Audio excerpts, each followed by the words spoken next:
Greetings everyone, welcome aboard. Happy Tuesday to you guys. Joseph James here, schooltrade.com. It's May 3rd, 2011. Here's your live Totem recap. Well, I must say, pretty good day today. Our biggest day of 2011. We knew the month of May would be pretty good, but we didn't think it would get off to a start like today. Of course, yesterday we had another good day. 200 ticks yesterday, a couple fast track winners yesterday, 444 ticks today. What? We shattered the previous record by 100 ticks. We hit our profit targets, our daily goal on the fast track, daily goal on the advanced. We even took the auto trader. Auto trader took 4 trades today, 1 loss, 3 winners today on gold. That's almost $3,000 on gold alone today on the auto trader. Big day across the board.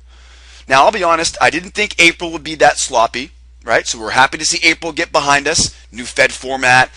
A lot of questions about the overall direction. Boy, it definitely looks like we got that behind us though, didn't it? Now, check my track record. Email our sales team, and you'll see our income doubles in the month of May. We got some price increases coming in May, and we've also got some special discounts. So contact our sales team for more information on that. But this morning, what do we see? Tuesday morning, no 8:30 news, 9:30 U.S. Open, but we didn't have anything till 10 o'clock this morning. So we came into the market this morning thinking we may not get anything till 10 o'clock. And we really didn't get anything on gold until 10 o'clock. But by 10 o'clock, we'd already made $1,000 on crude.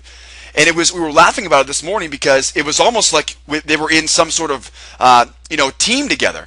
The first hour, it was the crude, right? Crude gave us 5, 6, 7 winners in a row, make our 100 ticks, our $1,000. Then 10 o'clock rolls around, and then the gold starts going, right? Almost like one of those, what do they call it?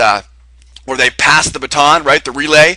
So we get the money out of crude today from 9 o'clock till 10 o'clock. And then crude passes the baton to gold and says, all right, gold, you take off now. We jump in gold at 10 o'clock.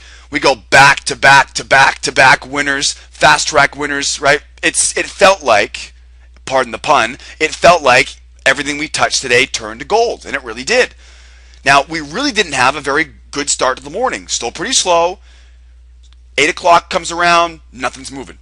Red pace of tape, not that great ATR, no speed. So what do? We put together our plan of attack.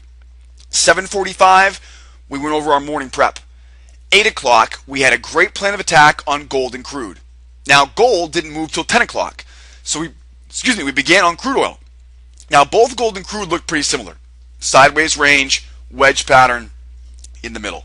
So what we did today was, on the crude, we saw the same thing, wedge pattern.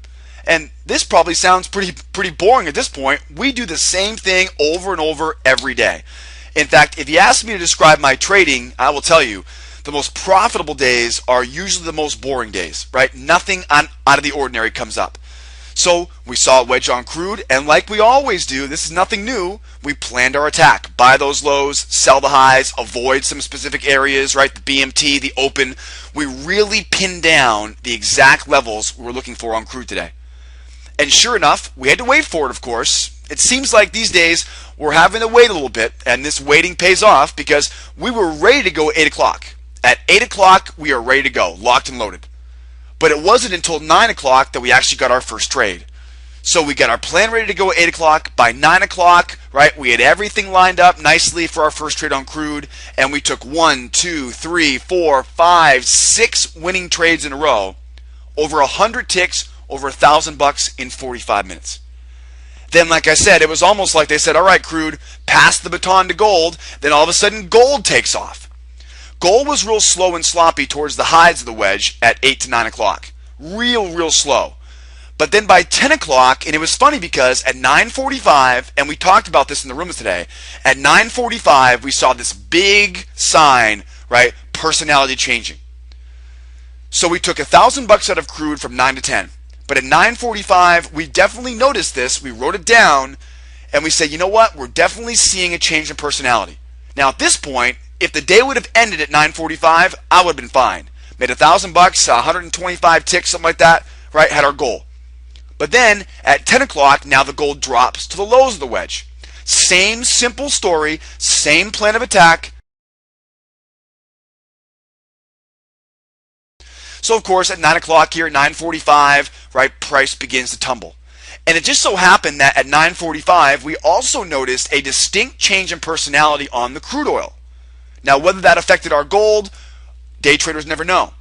But what I do know, though, is when I see the change in personality, I want to write it down. I want to make sure I remember that, because at some point, I'm going to look back on my day and wonder, why did I keep trading after that? Or what actually happened to change the personality at 9:45?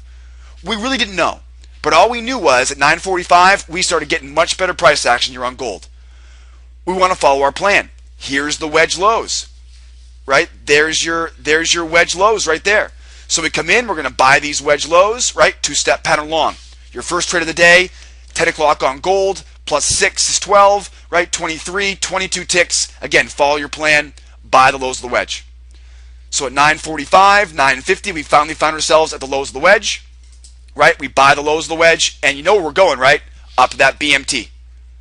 We always say that, the big money trigger line, the BMT, not your entry point, it's your profit target, right? So the BMT was an easy final target that locked up a plus 22 ticks.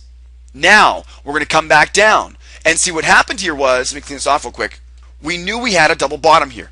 Now that bottom one, and there's bottom two. Now what do we know about this double bottoms? Double bottoms tell us sellers are trying to push. Double bottom, sell the next resistance. So here's my double bottom. We now come up to the next resistance level. I now want to sell that level. Now this was not according to our plan of attack, but neither was double bottom. So this one, a very high percentage trade because of the double bottom, we sell that resistance. Swing low right there. And we also think to ourselves, we're probably now going to come down and test that low a day again. That's exactly what happened. Once again, following our plan of attack pays off. This was a good example. The second trade today, we talked about this last week in training. What's the highest percentage use of our patterns? Double bottom, sell resistance. That was wide open. We knew that would come in a mile away today. That was a nice, easy trade for us. So now we expect, since we didn't see price keep going to the highs, right? We expect to see price going back to the highs here. Since we didn't, since it came down to these lows, new lower lows, you know what I do with that, right? I'm now thinking this thing's going to keep going down.